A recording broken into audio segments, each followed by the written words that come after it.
Motif pembunuhan disertai mutilasi terhadap perempuan muda. Kasus pembunuhan disertai mutilasi terhadap korban Ayu Indaswari. Pembunuhan yang disertai mutilasi di kamar penginapan salah satu wisma di Sleman, Yogyakarta pada ada beberapa potongan lain, yaitu 62 potongan. Oke lo semuanya, selamat datang kembali bersama gua nih. Jadi pada kesempatan kali ini gak bosen-bosen, kita akan membahas lagi kasus tentang pembunuhan. Nah, pembunuhan yang akan kita bahas kali ini tuh bukan hanya pembunuhan biasa, melainkan korbannya ini dimutilasi hingga menjadi potongan-potongan kecil. Nah, bagaimana kronologi dan apa motif dari pelaku, kita bahas di video berikut ini. Oke, jadi pada tanggal 20 Maret tahun 2022 ditemukan di sebuah kamar mandi penginapan nih di Yogyakarta seorang wanita yang sudah dimutilasi menjadi 3 bagian besar dan 62 potongan kecil-kecil. Nah, dari hasil otopsi ditemukan bahwa korban itu mengalami luka di bagian lehernya. Luka tersebut diduga akibat pemotongan dan merupakan luka sepanjang 20 cm, lebar 4 cm, dengan kedalaman luka mencapai 9 cm, yang mengakibatkan pendarahan dan membuat korban kehilangan nyawanya. Nah, korbannya ini merupakan seorang janda dan memiliki 2 orang anak, guys. Yang satu masih berusia 8 tahun atau kelas 1 SD, dan adiknya itu masih berusia sekitar 1 tahun. Nah, sang pelakunya ini yang bernama Heru Prastio adalah seorang pemuda yang baru berusia 24 tahun. Nah, kira-kira bagaimana kronologi dari pelaku hingga melakukan aksi sekeji itu? Nah, jadi Polda Daerah Istimewa Yogyakarta itu mendapatkan laporan pada tanggal 20 Maret 2022 dari pihak manajemen salah satu tempat penginapan di Yogyakarta. Nah, awalnya dari tempat penginapan itu mereka sempat curiga karena ada satu ruangan yang lampunya itu nyala, namun di dalamnya itu tidak ada kehidupan atau tidak ada orang gitu loh. Tidak ada aktivitas, dan dari kejadian itu mereka langsung melaporkan kepada pihak kepolisian. Nah, pada jam 1 siang hari Sabtu tanggal 18 Maret 2023, Heru ini check-in di sebuah penginapan di mana dia tuh membayar dengan harga 60.000 untuk 6 jam. Nah, si Heru ini tuh sehari-harinya dia tinggal di sebuah mes karyawan perusahaan tenda wilayah Ngemplak, Sleman, Yogyakarta. Nah, dia tuh tadi kan check-in pada jam 1. Kemudian pada jam 2-nya, dia tuh menggunakan motornya meninggalkan tempat penginapan itu untuk bertemu dengan si korban yang berinisial A di pinggir jalan depan sebuah rumah sakit di Yogyakarta. Sekitar jam 3:15 atau 1 jam kemudian, mereka bersama-sama balik ke tempat penginapan. Nah, diperkirakan pada jam 3 sore sampai jam 7 malam itu kejahatan ini terjadi. Menurut keterangan dari Direskrimum Polda Daerah Istimewa Yogyakarta, Kombes Pol Nuredi Irwansyah Putra, kejahatan ini tuh diawali saat pelaku itu memukul korban dengan sepotong besi tepat di bagian belakang kepala.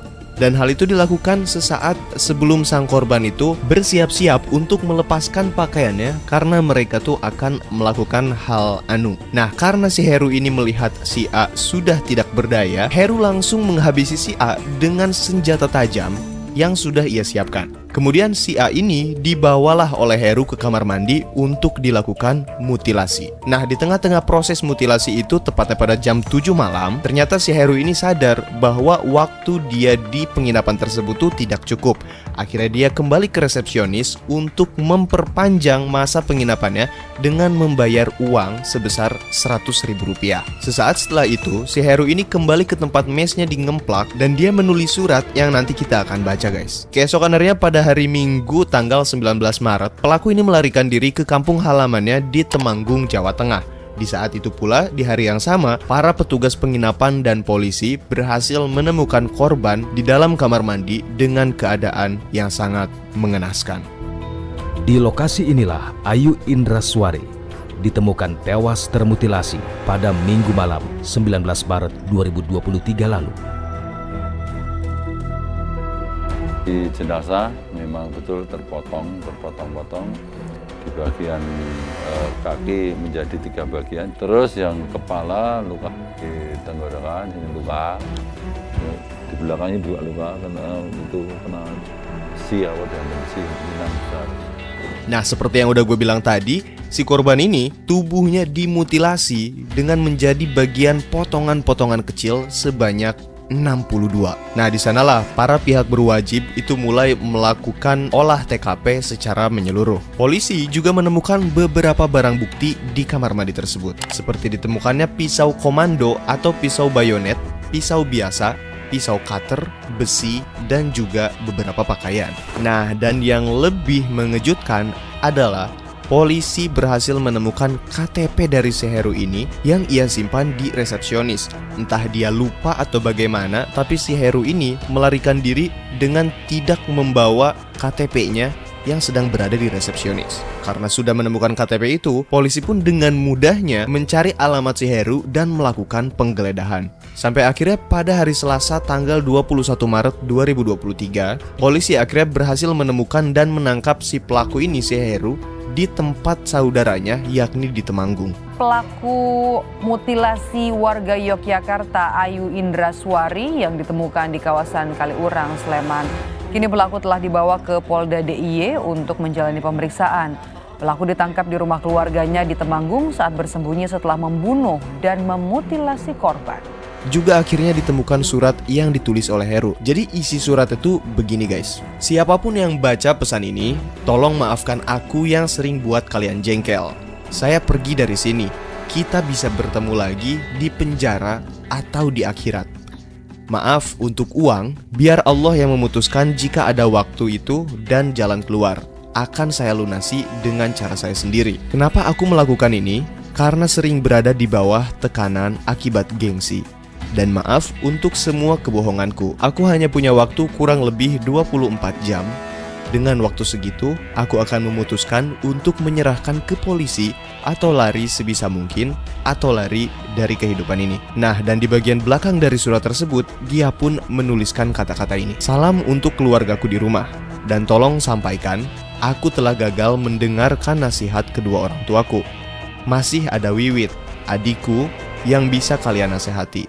Dan jangan sampai seperti saya. Aku sayang kalian, semoga kita bertemu kembali.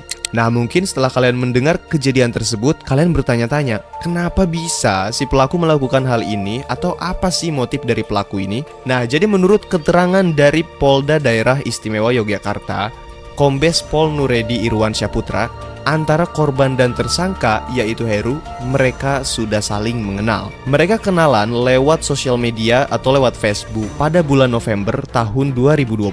Dan mereka sudah beberapa kali bertemu untuk berhubungan, namun belum diketahui apa maksud dari si Heru ini. Nah, menurut beberapa sumber dan seperti surat yang tadi ditulis oleh si Heru, dia tuh katanya terlibat pinjol dengan 3 aplikasi yang hutangnya itu mencapai 8 juta rupiah. Tersangka terlilit hutang pinjaman online atau pinjol dari 3 aplikasi sejumlah senilai 8 juta. Sehingga yang bersangkutan mencari cara untuk melunasi hutang dengan mendapatkan uang secara cepat, yaitu melakukan pembunuhan.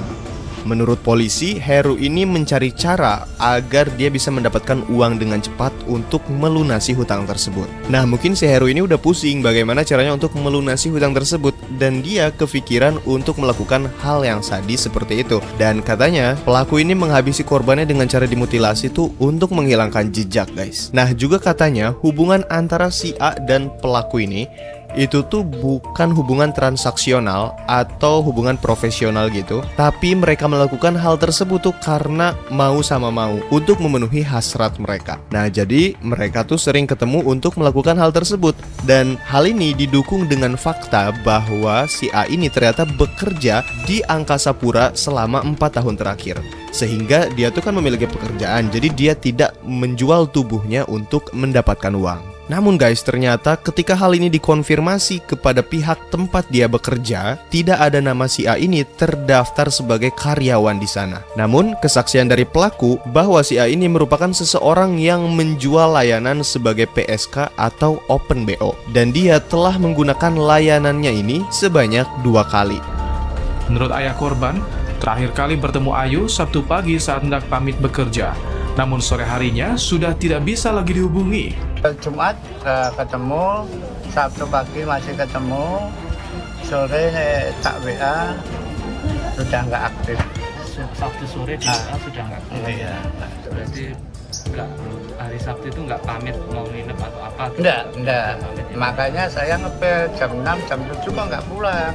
Tapi udah HP off. Pelaku juga mengaku bahwa dia melakukan mutilasi tersebut karena dia berniat untuk membuang potongan-potongan tersebut agar terbuang ke septic tank. Jadi awalnya dia tuh memiliki niat untuk membuang beberapa bagian tubuhnya itu ke dalam septic tank. Dan dia tuh akan membawa tulang-tulang yang tersisa dimasukkan ke dalam tasnya dan dibawa kabur.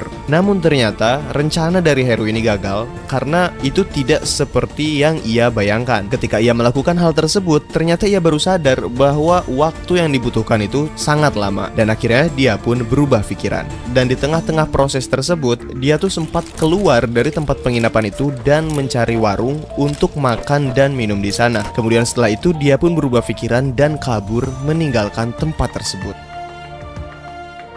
Nah, untuk hukumannya sendiri yang diberikan kepada si Heru ini, kepolisian akan tetap melakukan pemeriksaan psikologis terlebih dahulu. Namun atas perbuatannya ini, Heru dijerat dengan pasal 340 KUHP tentang pembunuhan berencana yang dapat dikenakan pidana penjara seumur hidup. Nah, kasus ini tuh mungkin sangat miris ya. Jadi ini bisa menjadi pelajaran bagi kita semua bahwa jangan gampang percaya kepada orang lain yang bahkan hanya kita kenal dari sosial media. Apabila kalian wanita atau pria, kalian menemukan seseorang nih dari sosial media, jangan gampang percaya. Karena di sosial media itu semuanya bisa fake. Orang yang baik di sosial media itu belum tentu baik di kehidupan nyata. Dan orang yang perhatian gitu ya di sosial media itu pun belum tentu perhatian di dunia nyata. Jadi tetap jaga diri kalian dan hati-hati. Nah, semoga tidak ada lagi kejadian seperti ini. Dan intinya semoga keluarga yang ditinggalkan diberikan ketabahan. Sekian aja video kali ini. Jika kalian suka silahkan untuk like, comment, dan subscribe. See you next video and see you next time.